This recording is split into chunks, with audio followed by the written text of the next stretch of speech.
I was 22 years old at the time. We shipped overseas immediately within 10 days. And we went to Camp Orange in New York and sailed on the Queen Mary. That took 5 days. At that time, the Queen Mary was the fastest ship on the ocean and the largest. But it was a luxury liner, but we were not in luxury quarters. In one room that would have been for a couple, we had 22 nurses in that one room. You couldn't really roam around on the ship that much. They fed you just once a day because there were so many people to be fed. What was it like meeting all these new people from all around the country?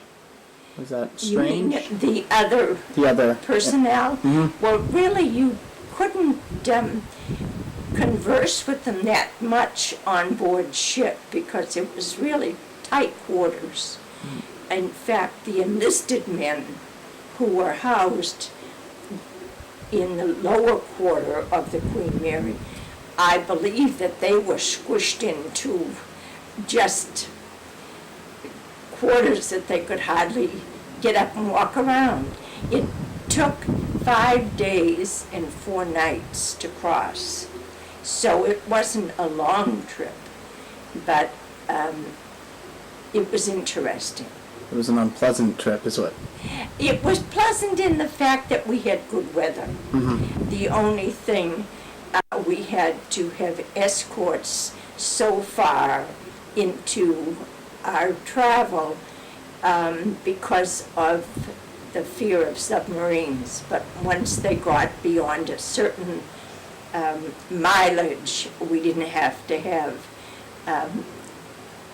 what you would call escorts. Mm-hmm. Because the ship was so, once it got underway, the mileage was very fast. Mm-hmm. On the Queen Mary. That was the first Queen Mary. Yeah. What was it like when you first arrived in England? Well, actually, we first arrived in Scotland. Then we went by train down to England. Mm-hmm. And we were housed, at the first time, I can't really remember where it was in England, but we were housed in Quonset huts, what they call Quonset huts. Mm-hmm. Those are sort of a tin type of building, and sort of made, I would classify it, made like a loaf of bread because they're rounded. Mm-hmm. And then when we went to the first place that we really set up was in Fallfield, which was outside of Bristol. And we set up a hospital there.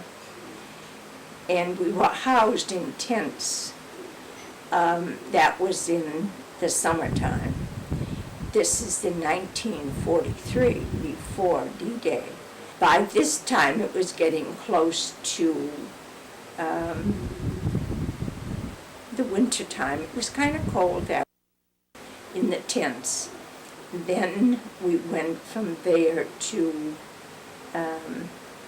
Malmesbury, Bournemouth, and then we went to Ipswich. Then we went down towards the English Channel. By this time, at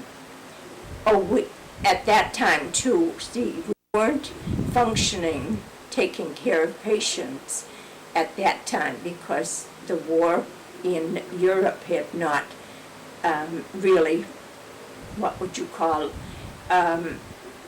become so intense that we weren't involved at that time. And we did end up having patients from the Afro-Italian war, and that was in I would say, the fall and winter or spring of fall and winter of 43 and the spring of 44.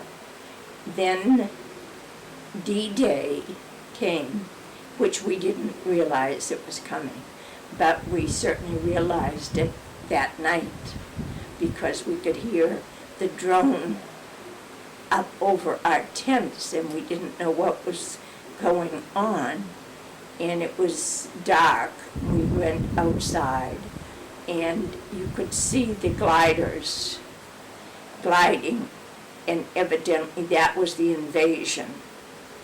After that, we started getting patients from the invasion, and then we had to get ready for something that we didn't know what was going on, but it was for the Battle of the Bulge. The Battle of the Bulge was in December of 44, and we had patients that came to us from the Battle of the Bulge. We also suddenly had to be turned into a prisoner of war hospital, and we received patients, doctors, and what they call them Schwesters, but that's sister, but that mean in our category it's the nurses that we had to house. The doctors, the nurses, the corpsmen, they called their corpsmen Sonnies. Sonny, S-O-N-N-Y, apostrophe S, Sonnies. And they were all the German army, but that German army also consisted of many people from all walks of life in Germany.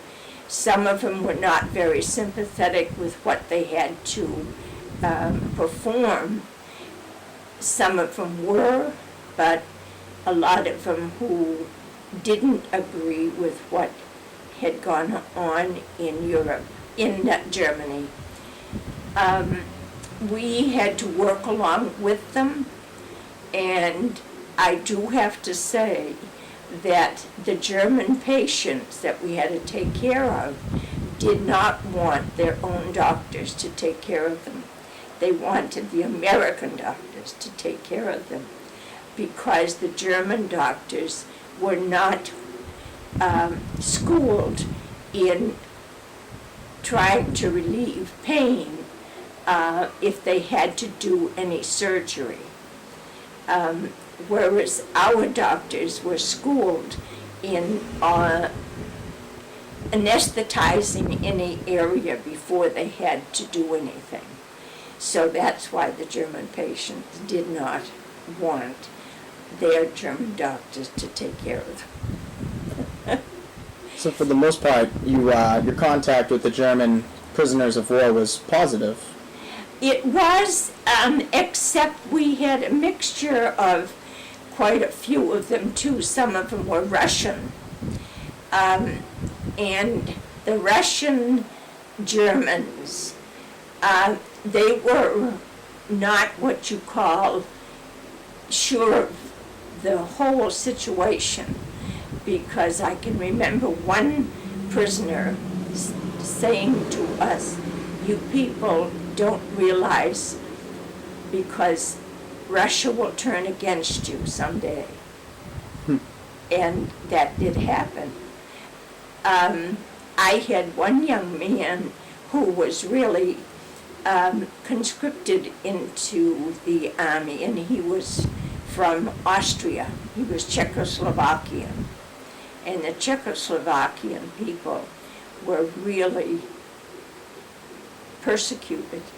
And he was a very intelligent young man. He spoke about 5 or 6 languages. And he had quite a long stay with us because he was injured so badly. But then when he left our hospital, he was sent to Russia.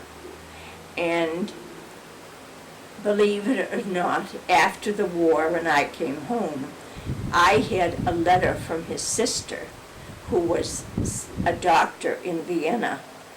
And she said when her brother finally came home, he only weighed 85 pounds because it was very cold where he was in Russia, and he developed tuberculosis because his injuries were all chest wounds. And so he died, and she sent me his death notice. And she wanted to have me write back to her, which I did, but I never had an answer from her after that.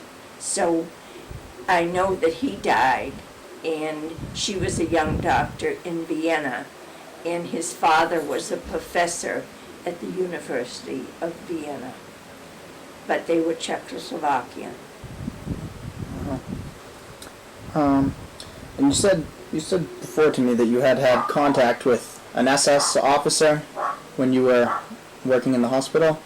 Yes, well, we had a few, but one in particular that I had was a young SS officer who was in what they call the high echelon of the command. That's my dog. He was quite a high-ranking officer in the SS troopers, and so we had to keep him isolated, and he was under guard at all times for his protection. And I wouldn't say I had any bad rapport with him. He was a very good patient. He never, ever was anything but a gentleman as far as I could see. Mm-hmm. And you said, so you were over there for how long was it? From 1943 to close to, let me see, January of, I came home in the end of 45. I was over there, what was it, 3 years? From 43 to the end of 45. Oh. And then I had to report for duty until 1946. I had to report every weekend to Camp Dix in New Jersey until, because apparently you were not considered discharged if you were an officer until supposedly the war was completely over. So you had to report every weekend until they finally said you only had to report once a month. So you were waiting for the victory in Japan to be announced? That's right. That's after they dropped the bomb. Mm-hmm. Yeah. So it could have been a possibility that if had the war continued into Japan, that you may be called up to go over. We were supposed to go to the CBI, China, Burma, India. Oh. That's where we were supposed to. Yeah. Mm-hmm. So we didn't have to go to China, Burma. Fortunately. And being on, final question, being on the other side, receiving wounded soldiers and seeing the, I guess the atrocities that war can be, did that change your opinion of fighting or war in general? I don't advocate war at all, but I think that because of the way World War II was, that you wanted to do everything you could to help the cause. And as I have said in the past, that we in America, until we had that terrible tragedy in September of how many years ago, in New York, that was the first time that you could say that the American people actually felt that we were invaded or we were injured. Whereas the people in Europe, the sights that you did see, not so much in England except for the bombing. The bombing in England was very, very upsetting. But the destruction in France, in Germany, and was absolutely terrible, because when we landed in Le Havre, France, there wasn't a building left standing. And Le Havre was a big harbor. People had no homes, they didn't have food. Some of the children were homeless and without parents. They were beggars on the street. So that part of war is something you don't really like to see. And it's happening today, and I don't like it, but if you have to help, you help. That's what the medical profession is all about. You are treating a human. You're not treating a color or race. You're treating a human being. And that's what we all have to understand.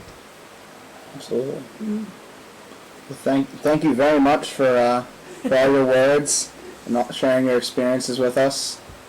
Well, it's been a pleasure to do this too. And if in any way it helps you in your project, I hope it does. Thank you.